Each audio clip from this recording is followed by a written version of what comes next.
L'industrie sidérurgique chinoise en surproduction est au premier plan des changements qui interviennent comme conséquence des réformes chinoises du côté de l'offre.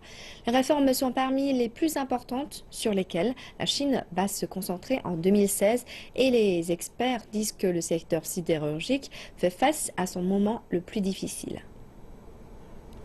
Les unes après les autres, les aciéries chinoises mettent la clé sous la porte. Mais les marchés avaient anticipé cela depuis des années.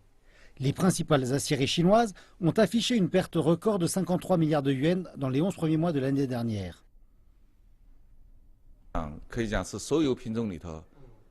L'acier a été de toutes les matières premières la plus durement touchée.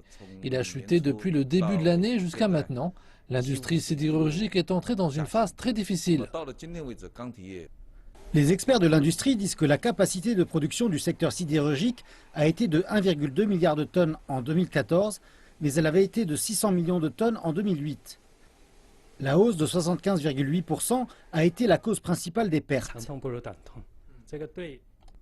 La pression sur les gouvernements locaux est forte, spécialement sur les ouvriers de la sidérurgie qui ont perdu leur emploi.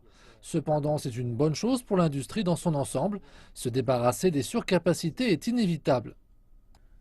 Des signes positifs apparaissent pourtant maintenant.